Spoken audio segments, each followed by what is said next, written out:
Nemo mi impune na Jessie. Walang kakalaban sa akin, walang parusa. Ilang taon akong nasaktan ni Fortunato. Ngunit nang siya'y magpahayag ng isang pangiinsulto, hindi ako nagdalawang isip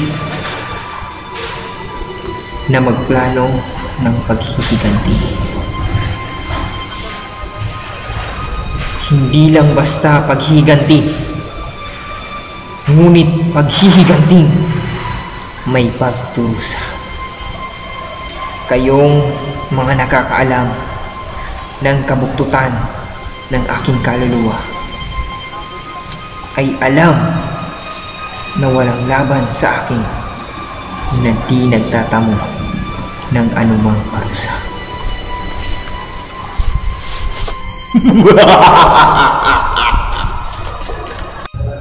Sa isang gabi ng kasiyahan, nangyari pinakamadilim na yugto ng aking buhay. May kahinaan siya, ang Fortunatong ito. Pinagmamalaki niya ang kanyang pagiging eksperto sa pagkilapis ng mga alak. Ito ang napakainam na gamitin laban sa kanya. Masaya ako't nagkita tayo.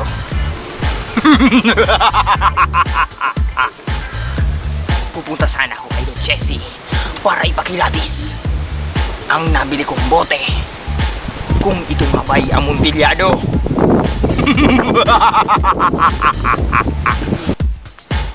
Si Jessie? Antang si Jessie? Hindi naman yun marunong magkilatis kung ano ang montilado.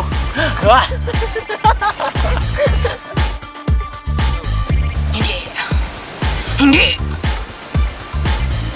Alam ko, naniniwala ko. Yun na isang amuntilyado. Fortunato, makinig ka! Di bale, ikaw na lang ang tumingin kung ito nga ay kabilang sa amuntilyado. Halika, sumama ka. Hindi mamagaling ka. Sumama ka. Tara. Napagdesisyonan ko na gamitin ang amuntilyado laban kay Fortunato. Pinilit ko siyang dalhin sa kinaroroonan ng amuntilyado. Doon niya matitikman ang pinakamasarap na sandali ng aking paghihiganti. Fortunato, kaibigan, halika. Nang matuklasan mo ang pinakatatago kong amuntilyado. Ang koleksyon ko, ang buhay ko.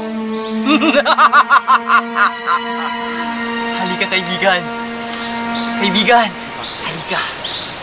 Gusto mong matikman, di ba? Gusto mong malaman, di ba? Siyempre naman, kaibigan. Gusto mo lahat ng to mapasayo? Tara, sundan mo ko. Tara, halika. Huwag kang matakot. Huwag kang matakot. Sundan mo ko, Fortunato. Fortunato. Sundan mo, Fortunato. Halika.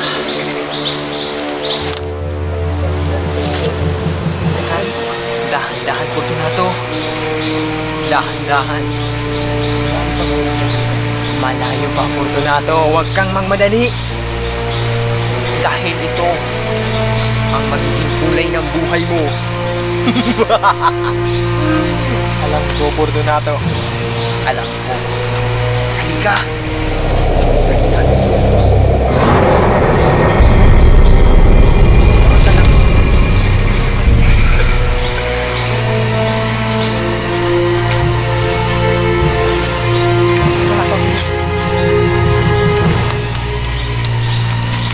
Malapit na ba yan, Montresor? Parang ang layo natin ang nilalagay.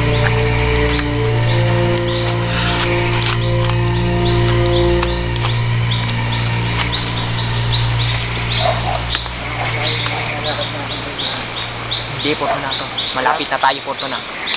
Malapit na, Fortunato. Montresor, hintayin mo ako. Fortunato. Dito, Fortunato. Andito na. Magpahinga ka muna, kaibigan. Asan yan? Dito, magpahinga ka muna. Alam ko pagod na pagod ka. Dito na tayo sa Montillado. Nagpapahinga ka na ba, kaibigan? Ito na, kaibigan. Ito na. Anong ginagawa mo? Fortunato, naging makasari ka. Anong ibig sabihin nito? Kailangan wala, Fortunato. Walang mag-ari sa mundo ng alak. Ka talaga, Montresor!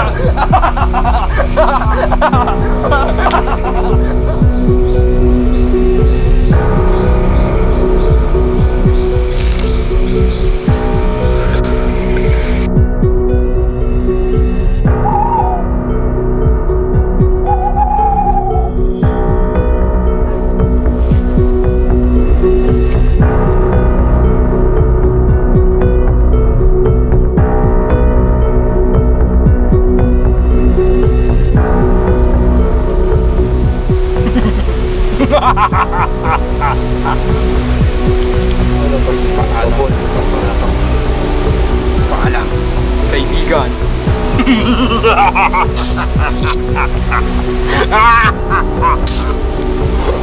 Hindi niyo ako masisisi sapagkat ako ang klase ng tao na hindi tumatanggap ng anumang pagkatalo. Masama bang ipaglaban ang iyong kinabukasan? Ang iyong kasiyahan? Ang iyong buhay? Siguro hindi. Hindi sa taong katulad ko. Sa taong inapi at pinagkaitan ng dangal.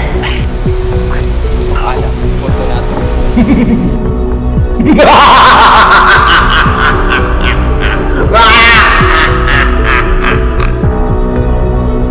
In pace requiescat.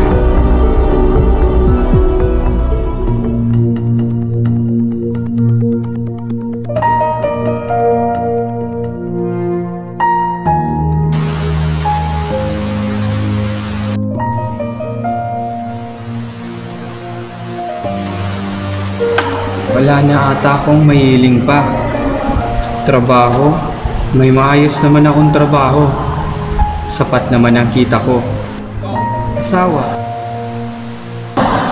Siya ang buhay ko.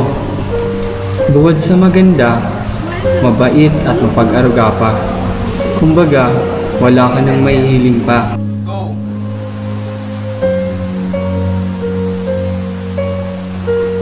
Isa rin sa pinakamamahal namin ay ang alaga naming pusa, si Pluto, na itinuring na namin siyang tunay na anak.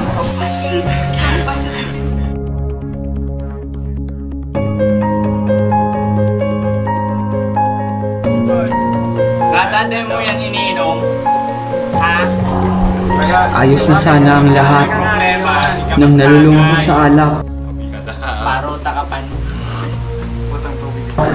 Araw-araw na pag-inom kasama ng mga kaibigan ang nahiligan ko.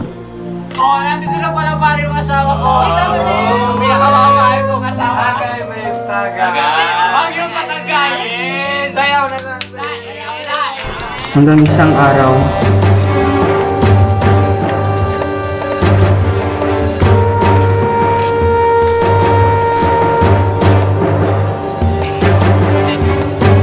na sa sobrang kalasingan ko, nawala ako sa katinuan.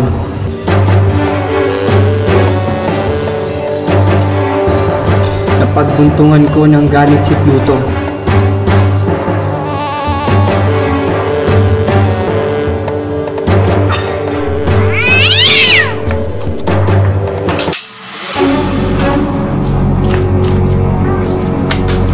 At biglang,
kasalanan. Si Plutong may kasalanan. Hindi ako. Hindi ako. Hindi ako.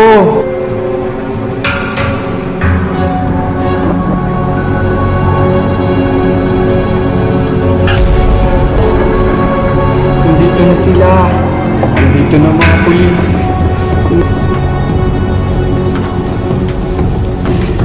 Hindi. Hindi.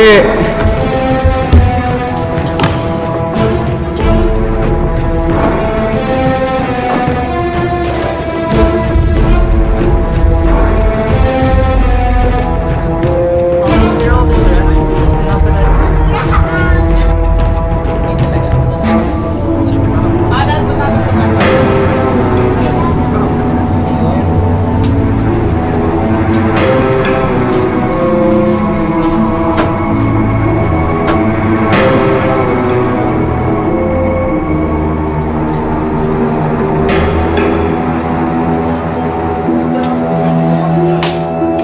Ginagawa namin.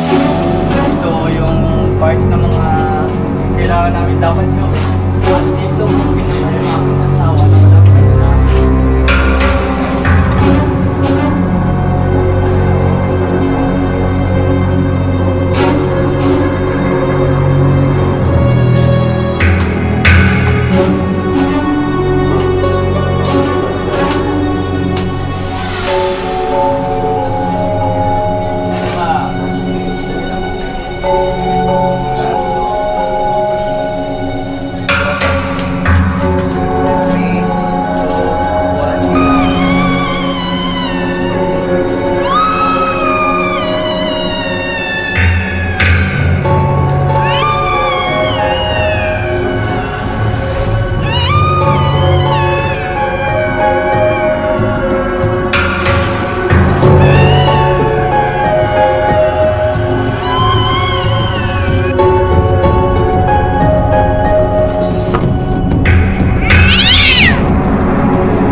Baliw? Ako? Kung baliw ako, matagal na sana ako nakapanakit. Diba? Pero hindi pa naman. Diba? Galit? Ako? Hindi ako galit. Napamahal na nga siya sa akin. Yung matandang inaruga ko noong paman, lolo na siya sa akin. Apo rin ako sa kanya. Pero hindi. Galit ako. Galit ako sa paulit-ulit niyang kindat. Kindat na nakakairita. Kindat na nakakainis na paulit-ulit na lang.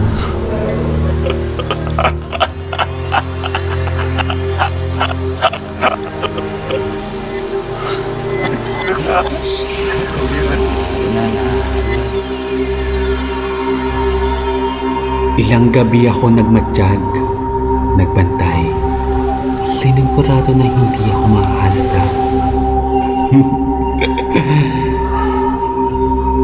Tuwing gabi din, masusi ako nagbabantay kung nakikita ko nung kinaiinisan kong kindat. Hanggang isang gabi,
ko.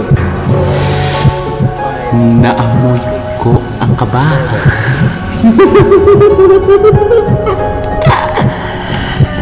Naririnig ko ang tibok na matanda niyang puso.